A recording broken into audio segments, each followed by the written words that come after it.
കേരളത്തിന്റെ ഔദ്യോഗിക മൃഗം ആന. ആനയുടെ ശാസ്ത്രീയ നാമം എലിഫസ് മാക്സിമസ്. കരയിലെ ഏറ്റവും വലിയ ജീവി ആന. കരയിലെ മൃഗങ്ങളിൽ ഏറ്റവും കൂടുതൽ ആഹാരം ആവശ്യമായ മൃഗം ആന. ആനയുടെ കൊമ്പുകളായി രൂപപ്പെട്ടിരിക്കുന്നത് എന്ത്? ഉളിപ്പല്ലുകൾ. ഏറ്റവും ദൈർഘ്യമേറിയ ഗർഭകാലമുള്ള സസ്തനി ആന. ആനയുടെ ഗർഭകാലം എത്ര? 645 ദിവസം. കേരളത്തിന്റെയും ജാർഖണ്ഡിന്റെയും കർണാടകയുടെയും സംസ്ഥാന മൃഗം ആന. ദേവരാജാവായ ഇന്ദ്രന്റെ വാഹനമായ ആന. ഐരാവതം. ചാടാൻ കഴിയാത്ത ഏക സസ്തനി ആന. ഭാരത സർക്കാർ പൈതൃക മൃഗമായി പ്രഖ്യാപിച്ച മൃഗം ആന. സഹ്യന്റെ മകൻ എന്നറിയപ്പെടുന്ന മൃഗം ആന. വിരലുകളില്ലെങ്കിലും നഖമുള്ള ജീവി ആന. വെള്ളാനകളുടെ നാട് എന്നറിയപ്പെടുന്ന രാജ്യം തായ്ലൻഡ്. കരയിലെ മൃഗങ്ങളിൽ ഉയരത്തിൽ 2ാം സ്ഥാനത്തുള്ള മൃഗം ആന. കരയിലെ മൃഗങ്ങളിൽ ഏറ്റവും കൂടുതൽ പാൽ ഉൽപ്പാദിപ്പിക്കുന്ന ജീവി ആന. 4 കാലുകളും ഒരേ ദിശയിൽ മടക്കാൻ കഴിയുന്ന ഏക മൃഗം ആന. കരയിലെ മൃഗങ്ങളിൽ ഏറ്റവും വലിയ മസ്തിഷ്കമുള്ള ജീവി ആന. US റിപ്പബ്ലിക്കൻ പാർട്ടിയുടെ ദേശീയ ചിഹ്നം ആന.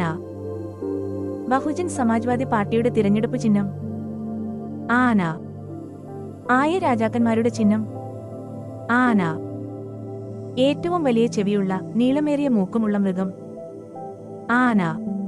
ആനയുടെ ക്രോമസോം സംഖ്യ 56.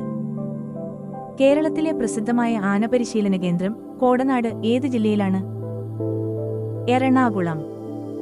വയനാട് മുത്തങ്ങ വന്യജീവി സംരക്ഷണ കേന്ദ്രത്തിലെ സംരക്ഷണ മൃഗം ആന. ഒരു ആനയ്ക്ക് എത്ര അസ്ഥികളുണ്ട്? 286 എണ്ണം. മാതംഗലീല എന്ന പുസ്തകത്തിൽ പ്രതിപാദിക്കപ്പെട്ടിരിക്കുന്നത് ആനശാസ്ത്രം. ആനയുടെ ഹൃദയസ്പന്ദന നിരക്ക് 25. ആനയുടെ പല്ലുകളുടെ എണ്ണം 4.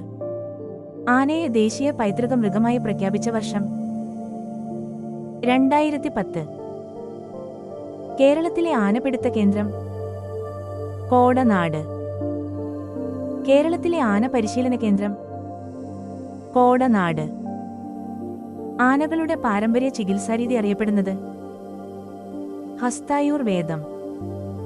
രാജ്യത്തെ ആദ്യ ആന പുനരധിവാസ കേന്ദ്രം കോട്ടൂർ, തിരുവനന്തപുരം. ഏറ്റവും കൂടുതൽ ആനകളുള്ള രാജ്യം ടാൻസാനിയ. ഏറ്റവും കൂടുതൽ ആനകളുള്ള ഇന്ത്യൻ സംസ്ഥാനം കർണാടക. ആനയുടെ മുഴുവൻ അസ്ഥികളും പ്രദർശിപ്പിച്ചിരിക്കുന്ന മ്യൂസിയം ഗവി, പത്തനംതിട്ട.